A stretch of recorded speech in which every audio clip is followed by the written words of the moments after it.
حضرت سلطان صلاح الدین ایوبی، ان کے والد نے بھی اسی وقت غوث اعظم کے ہاتھ میں کلمہ پڑھ کر اسلام اور ایمان کی دولت سے مشرف ہونے کا شرف حاصل کیا تھا۔ حضرات، یہ وہ صلاح الدین ایوبی ہے کہ جنہوں نے عیسائیوں سے فلسطین میں مسجد اقصی کو آزاد کرایا۔ آج جو فلسطین میں مسجد اقصی پر یہودیوں کا قبضہ ہے، اللہ اکبر کبیرہ، ابھی تو آپ دیکھ رہے ہیں یہودی لوگ کیا کر رہے ہیں، ظلم و ستم کی انتہا کر رہے ہیں۔ وہ غازہ پٹی فلسطین میں اتنی بمباری کر رہے ہیں کہ مسلمانوں کے بچے مارے جا رہے ہیں، جوان مارے جا رہے ہیں، عورتوں کی جانیں جا رہی ہیں، مسجد پر بمباری کر رہے ہیں۔ آج کی بات بتا رہا ہوں کہ امریکہ کی ناجائز اولاد، یہ اسرائیل کے یہودی اسی غازہ پٹی فلسطین پر مسجدوں پر حملہ کر رہے ہیں، مدرسوں پر حملہ کر رہے ہیں، اسپتالوں پر حملہ کر رہے ہیں، میڈیکل پر حملہ کر رہے ہیں، کالجوں پر حملہ کر رہے ہیں۔ مگر مسلمانوں، مائیں ہوں تو فلسطین کی ماؤں کی طرح ہو، اگر جوان ہو تو فلسطین کے جوانوں کی طرح ہو، اگر غیرت ہو تو فلسطینی قوم کی غیرت کی طرح ہو۔ تقریباً 1948 سے لے کر آج تک فلسطینی مسلمان مسجد اقصی کے نام پر قربانیاں دے رہے ہیں، اپنی جانوں کا نذرانہ پیش کر رہے ہیں، اپنی جوانی لٹا رہے ہیں، سہاگنیں اپنی سہاگ لٹا رہی ہے، اس لیے کہ وہ مسلم ہے اور غیرت مند مسلم۔ ارے دنیا میں بہت سارے مسلم ہیں، 58 ممالک ہیں مسلمانوں کی، مگر سب اکثر بے غیرت اور بے حس ہے۔ اگر غیرت ایمانی دیکھنا ہے تو فلسطین کے مسلمانوں کے اندر دیکھو، اگر جوش ایمانی دیکھنا ہے تو فلسطین کے جوانوں کے اندر دیکھو، اگر بچوں کا بچپنا قابل رشک ہوتا ہوا دیکھنا ہے تو فلسطین کے چھوٹے چھوٹے بچوں کو دیکھو۔ اللہ اکبر کبیرہ، 1948 سے لے کر آج کئی تاریخ ہے؟ 12 تاریخ، کون سا مہینہ؟ 10واں مہینہ 2023۔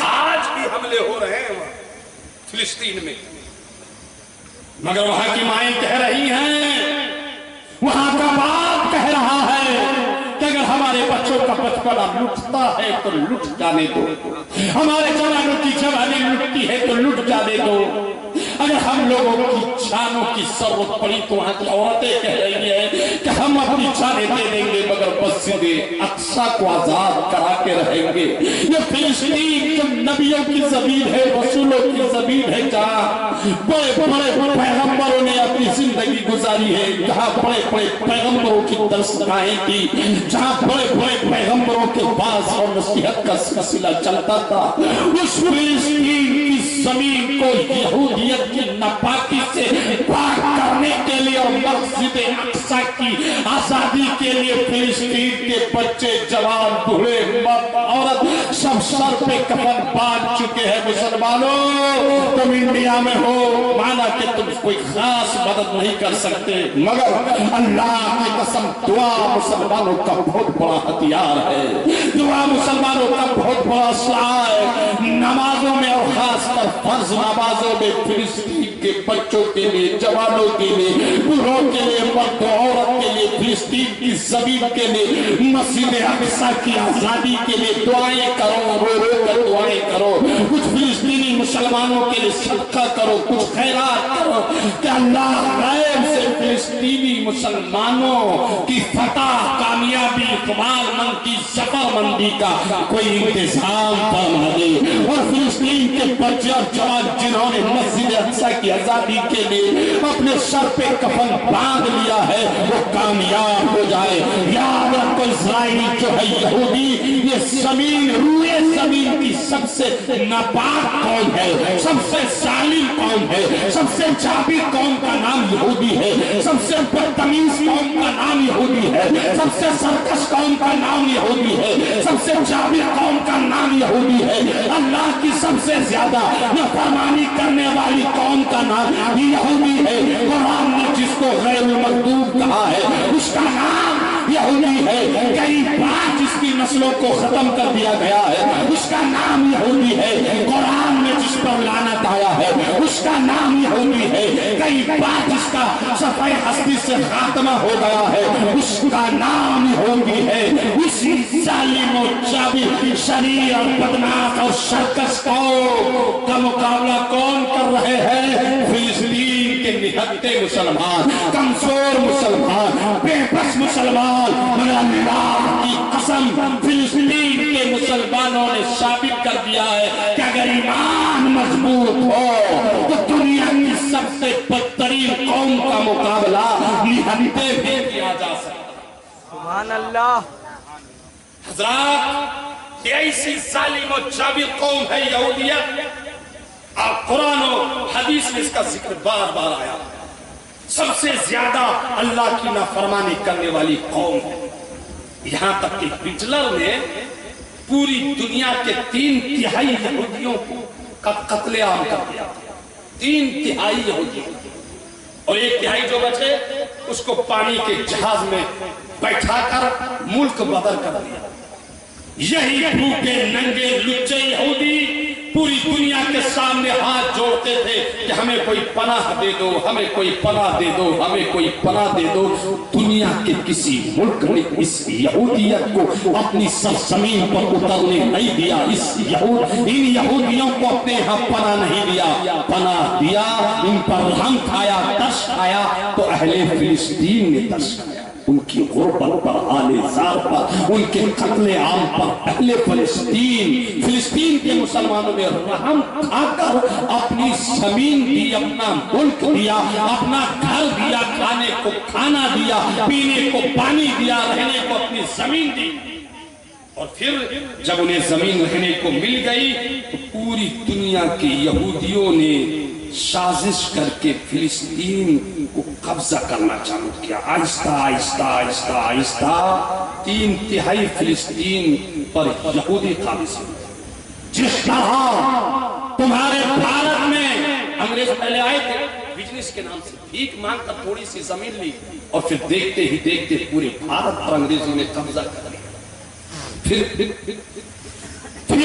چھپے کا انگریز قابض ہو گیا، صرف قابض ہی نہیں، ہندوستانیوں پر اب یہ ظلم کر رہے ہیں، ستم کر رہے ہیں، ان کا قتل عام کر رہے ہیں۔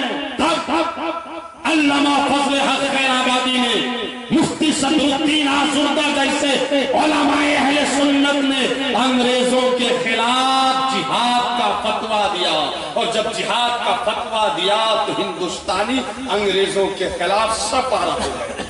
اور پھر بہت بعد میں یہ گاندھی، یہ مولانا عبدالکلام آزاد اور دوسرے مجاہدین آزادی نے حصہ لیا، اور آخر کار بھارت کو، انڈیا کو انگریزوں کے چنگل سے، بولو نا، چھڑا لیا۔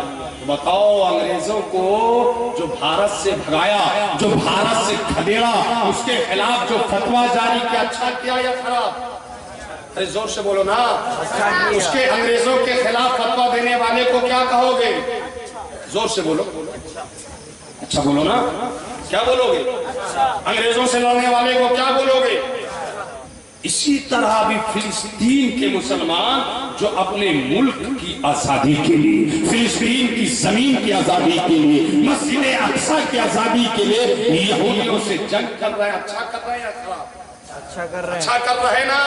اس گودی میڈیا سے بچ کے رہنا، جو اچھوں کو دہشت گرد کہہ رہے ہیں اور دہشت گرد کو اچھا بتا رہے ہیں۔ لوگوں، فلسطین کے لیے دعائیں کرو، صدقہ کرو، خیرات کرو، رو رو اللہ کے حضور سجدہ ریز ہو کر دعائیں کرو کہ مولا فلسطین کے مسلمانوں پر رحم فرما، کرم فرما، سکینہ نازل فرما، فتح، کامیابی، کامرانی فلسطین کے مسلمانوں کا مقدر بنا، اور فلسطین میں یہودیوں کو ذلیل کر دے، رسوا کر دے، ناکارہ کر دے، دے، بیکار کر دے، مسجد اقصی آزاد کرا دے۔ حضرات میں عرض کر رہا تھا بہت پہلے جب مسجد اقصی پر عیسائیوں کا قبضہ تھا، اس قبضے سے عیسائیت سے مسجد اقصی کو آزاد کرانے والے کون تھے؟ صلاح الدین ایوبی تھے۔ صلاح الدین ایوبی کا تعلق قوم کرد سے تھا، اور قوم کرد غوث اعظم کے ہاتھ میں ایمان لائی تھی۔ قوم کرد خود صلاح الدین ایوبی کے والد محترم غوث اعظم کے ہاتھ پر ایمان لائے تھے اور غوث اعظم کے مرید ہوئے تھے۔